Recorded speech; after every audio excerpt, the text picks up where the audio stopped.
ทีนี้เราลองมาดูตัวอย่างกันครับจงหาอนุพันธ์อันดับที่1ของ y เท่ากับ x กำลัง3หารด้วย e กำลัง x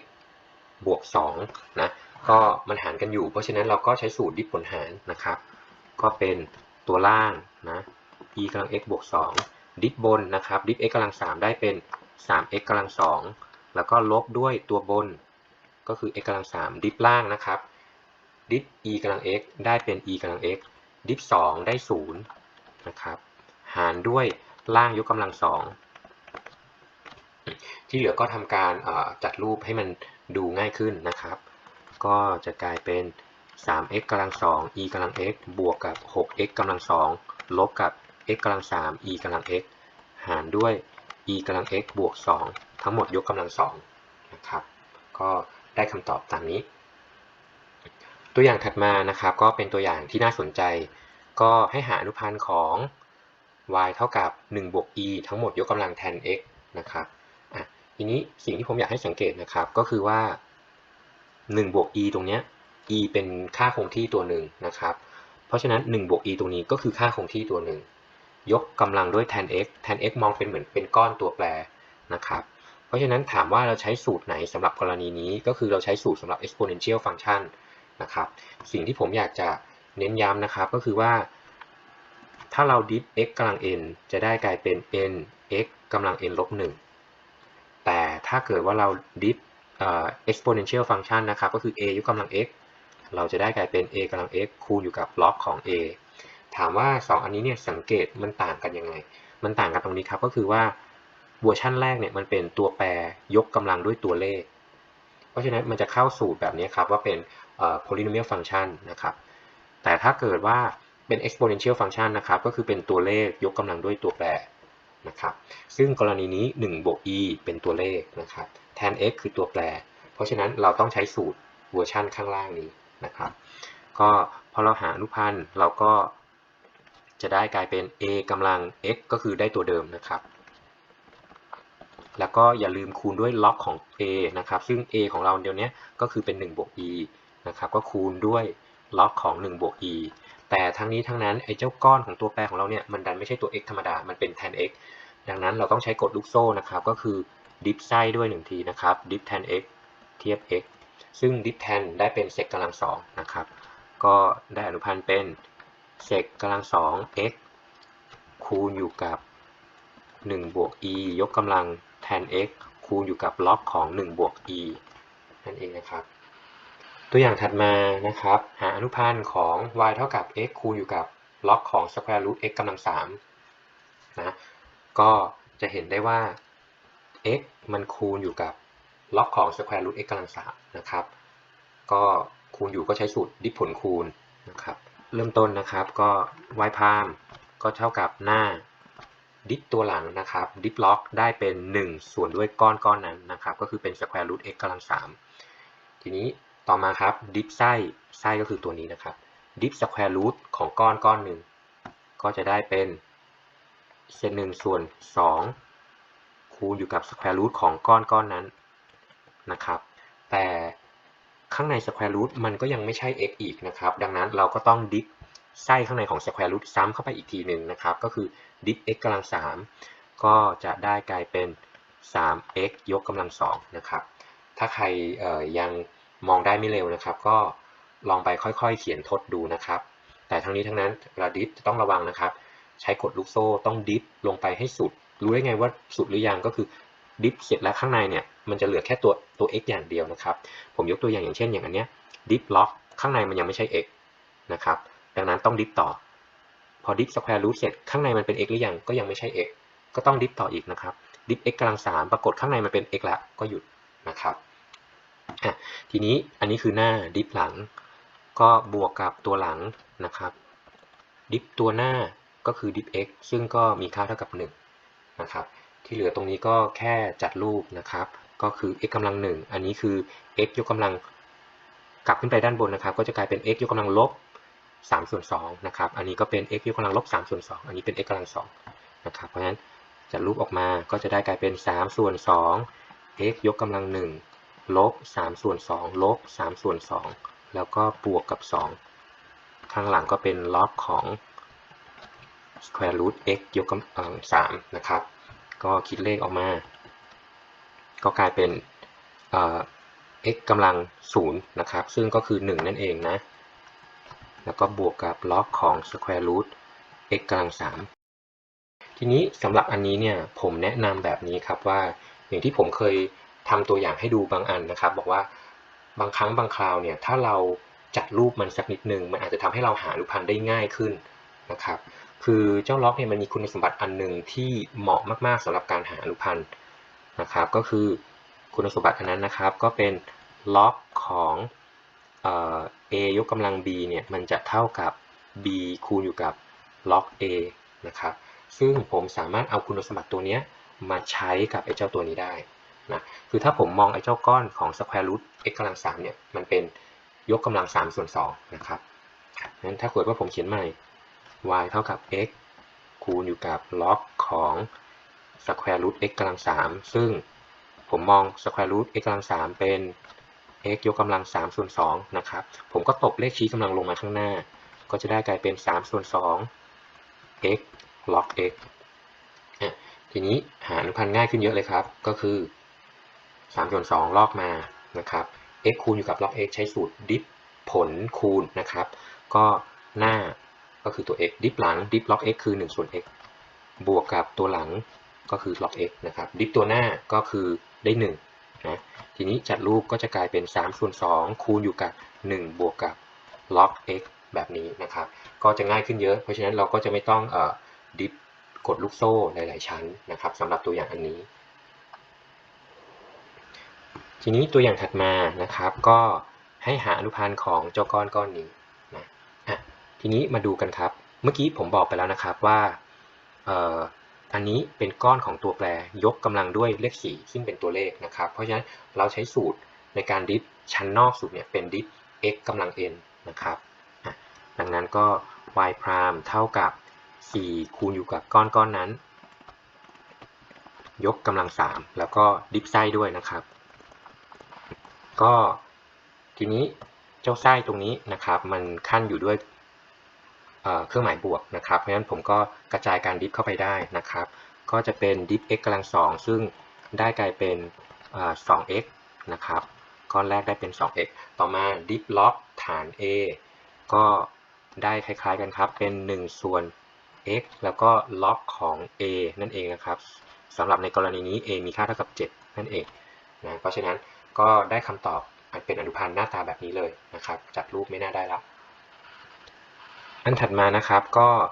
ให้หาสมการเส้นสัมผัสกราฟนะครับกราฟอันนี้ก็คือ y เท่ากับ x ลบกับล็อกของ square root x ที่ x เท่ากับ1นะเหมือนเดิมครับการหาสมการเส้นสัมผัสคือจะต้องรู้ความชันและจะต้องรู้จุดนะครับเพราะฉะนั้นผมหาจุดก่อนตอนนี้เขาบอกว่าโอเคที่ x เท่ากับ1ดังนั้นที่ x เท่ากับ1 y เป็นเท่าไหร่นะครับก็หาก่อนนะครับที่ x เท่ากับ1 y จะเท่ากับ1ลบกับล็อกของรูท1นะครับรูท1ก็คือ1นะครับซึ่งล็อก1มีค่าเท่ากับ0เพราะฉะนั้นถ้า x 1 y ก็มีค่าเป็น1นะครับโอเคเพราะฉะนั้นเรารู้จุดแล้วต่อมานะครับก็หาว่าจุดตรงนี้ความชันเป็นเท่าไหร่ซึ่งก็การดูความชันก็คือดูจากอนุพันธ์ที่จุดตรงนั้นนั่นเองนะครับก็คือที่ x เท่ากับ1เพราะฉะนั้นหาอนุพันธ์ก่อนแต่ทีนี้ครับอย่างที่ผมบอกไปครับว่าตอนนี้ในล็อกเนี่ยมันเป็น root x เพราะฉะนั้นเราใช้คุณสมบัติของล็อกก่อนนะครับเพื่อทำให้มันดูง่ายขึ้นเพราะฉะนั้น y เนี่ยเท่ากับ x ลบกับล็อกของ root x ซึ่งล็อกของ root x ก็คือเศษ1ส่วน2 log x นั่นเองนะครับเพราะฉะนั้น y พรามก็จะเท่ากับ diff x ได้1 diff log x นะครับได้เป็น1ส่วน x ดังนั้นข้างหลังก็จะกลายเป็นเศษ1ส่วน2 x แบบนี้เราต้องการหาค่านะครับที่ x เท่ากับ1ก็แทน1ลงไปนะก็จะได้เป็น1ส่วนด้วย2คูณอยู่กับ1ซึ่งมีค่าเท่ากับเศษ1ส่วน2นะดังนั้นการหาเส้นสัมผัสนะครับตอนนี้เรารู้จุดแล้วซึ่งก็รู้จุดว่าคือผ่านจุด11แล้วก็มีความชันเท่ากับ2นะครับสมการเส้นสัมผัสนะครับก็คือ y ลบ y 0หารด้วย x ลบ x 0ซึ่งมีค่าเท่ากับความชันทีนี้ก็แก้สมการออกมานะครับเขียน y เท่ากับเศษ1ส่วน2คูณ x ลบ1แล้วก็บวกกับอีก ก็ y เท่ากับเศษ1ส่วน2 x ลบกับเศษ1ส่วน2แล้วก็บวกกับ1ซึ่งก็จะได้ y เท่ากับเศษ1ส่วน2 x แล้วก็บวกกับเศษ1ส่วน2นั่นเองนะครับก็จะได้สมการนี้เป็นสมการเส้นสัมผัสนะครับสำหรับในตัวอย่างถัดมานะครับก็บอกว่าประเทศหนึ่งเนี่ยมีสินค้าส่งออก3ชนิดได้แก่แป้งนะครับก็คือใช้สัญลักษณ์เป็น W เหล็กใช้สัญลักษณ์เป็น H นะครับน้ำมันเป็น O สมมุติว่าที่เวลา T0 เนี่ยไม่รู้เท่าไหร่แต่รู้ว่าT0 นะครับรายได้เนี่ยหน่วยเป็นพันล้านดอลลาร์นะครับของสินค้าแต่ละชนิดเนี่ยเป็นเท่านี้นะครับก็คือรายได้จากแป้งเท่ากับ 4,000 ล้านดอลลาร์รายได้จากเหล็ก 7,000 ล้านดอลลาร์แล้วก็รายได้จากน้ำมันเป็น 10,000 ล้านดอลลาร์นะครับซึ่งรายได้จากเหล็กและน้ำมันเนี่ยมันกำลังเพิ่มขึ้น 8% และก็ 15% ตามลำดับแต่รายได้จากแป้งเนี่ยมันกำลังลดลง 3% นะครับเขาถามหาว่าจงหาอัตราสัมพัทธ์ของรายได้ที่เกิดจากการส่งออกทั้งหมดในขณะนั้นเนี่ยว่าเป็นเท่าไหร่นะครับอัตราสัมพัทธ์ของรายได้ที่เกิดจากการส่งออกทั้งหมดผมก็ขอตีความตรงคำถามก่อนนะครับรายได้ทั้งหมดก็คือเอาแป้งเหล็กแล้วก็น้ำมันมาบวกกันนั่นเองนะครับเพราะฉะนั้นผมก็ให้ฟังก์ชัน r นะครับ rt เนี่ยเป็นฟังก์ชันรายได้ซึ่งก็สามารถคิดได้จาก wt บวกกับ st แล้วก็บวกกับ ot นะครับทีนี้เขาถามหาอัตราสัมพัทธ์ของรายได้ทั้งหมดคำว่าอัตราสัมพัทธ์ของรายได้ทั้งหมดตรงนี้เนี่ยนะครับมันก็คือหา r พรามส่วน r นั่นเองนะครับดังนั้นถ้าเราลองเขียน r พรามส่วน r นะครับ r พรามเนี่ยก็คือจะเท่ากับ w พรามบวกกับ h พราม t แล้วก็บวกกับ o พราม t นะครับเพราะฉะนั้นอัตราสัมพัทธ์ของ r นะครับก็คือ w พราม t บวกกับ h พราม t แล้วก็บวกกับ o พราม t หารด้วย wt บวกกับ ht แล้วก็บวกกับ ot นะครับทีนี้ตอนนี้เขาต้องการหาอัตราสัมพัทธ์ของรายได้ที่เกิดจากการส่งออกณเวลาที่ t0 นั่นเองนะครับซึ่งถ้าเราลองแทน t ด้วย t0 ลงไปนะค่าของไอ้เจ้า wt0 ht0 ot0 เรารู้ค่าหมดแล้วนะครับดังนั้นไอ้เจ้าพวกนี้ไม่มีปัญหาทีนี้ครับสิ่งที่เกิดปัญหาก็คือเราไม่รู้ว่าไอ้เจ้า w พราม t0 h พรามแล้วก็ o พรามที่ t0 เนี่ยมันมีค่าเป็นเท่าไหร่แต่เขาให้สิ่งเหล่านี้มาครับก็คือเจ้าเหล็กกับน้ำมันเนี่ยมันกำลังเพิ่มขึ้นด้วยเปอร์เซ็นต์เท่านั้นเท่านี้นะครับแล้วก็รายได้จากแป้งกำลังลดลง 3% เนาะนั้นไอ้เจ้า 8% 15% แล้วก็ 3% ตรงนี้เนี่ยนะครับ 8% ตรงนี้เนี่ยมันก็คือเป็นค่าของเหล็กถูกไหมครับซึ่งมันก็คือเป็น h พรามส่วน h แล้วก็15ตรงนี้เป็นค่าของน้ำมันก็คือเป็น o พรามส่วน o แล้วก็สุดท้ายนะครับแป้งตรงนี้ก็คือ w พรามส่วน w เพราะฉะนั้นตอนนี้เรารู้ไอ้เจ้าตัว w นะครับเราจะหาตัว w พรามก็ทำได้นะครับเพราะฉะนั้นเดี๋ยวเราก็มาหาไอ้เจ้าตัว h พราม o พรามแล้วก็ w พรามกันนะก็เขียนบอกนิดนึงนะครับว่าเนื่องจากว่าค่าที่เขาให้มาพวกนี้นะครับเขาบอกว่าเรารู้ว่า h พรามที่ t0 หารด้วย h ที่ t0 เนี่ยเท่ากับ 8% ก็คือ8ส่วนร้อยนะครับแล้วก็ o พรามที่ t0 หารด้วย o ที่ t0 ตรงนี้นะครับเท่ากับ15ส่วน100แล้วก็ตัวสุดท้ายนะครับก็คือแป้งก็เป็น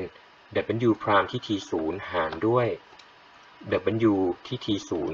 เขาบอกว่าลดลง 3% อย่าลืมคำว่าลดลงนะครับลดลงแสดงว่าฟังก์ชันนั้นมันกำลังลดเพราะฉะนั้นถ้าฟังก์ชันนั้นกำลังลดแสดงว่าอนุพันธ์ต้องติดลบนะครับดังนั้น 3% เนี่ยจะต้องใส่ลบ3ส่วนด้วย100แบบนี้นะครับเพราะฉะนั้นพอเราได้สมการชุดนี้ออกมาเราก็จะได้เป็น h พรามที่ t0 เท่ากับ8ส่วน100คูณอยู่กับ h t0 นะครับแล้วก็ o พรามที่ t0 จะเท่ากับ15ส่วน100คูณอยู่กับ o ที่ t0 แล้วก็ w พรามที่ t0 จะเท่ากับลบ3ส่วน100คูณอยู่กับ W ที่ T0 นะครับ ดังนั้นผมก็เอาไอ้เจ้าก้อนนี้ทั้งหมดนะครับกลับไปแทนค่าลงไปในนี้เนาะก็จะได้ว่าอัตราสัมพัทธ์ของ R ที่ T0 นะครับจะเท่ากับ8/100คูณอยู่กับS ที่ T0 ซึ่ง S ที่ T0 จะมีค่าเท่ากับ7นะครับแล้วก็บวกกับ O' ที่ T0 นะครับก็เป็น15/100ซึ่ง O T0 มีค่าเท่ากับ10แล้วก็บวกกับ W' ที่ T0 ก็เป็น-3/100คูณอยู่กับ W ที่ T0 ก็มีค่าเท่ากับ4นะครับหารด้วย W T0 บวก S T0 บวก O T0 นะครับเพราะฉะนั้นก็คือหารด้วย7บวก10บวกกับอีก4นะที่เหลือก็คิดเลขออกมานะครับซึ่ง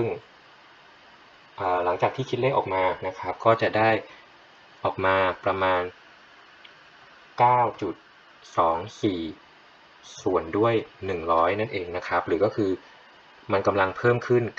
9.24% นะครับก็สรุปนิดนึงนะครับเพราะฉะนั้นรายได้รวมที่ T0 นะครับกำลังเพิ่มขึ้น 9.24% นะครับ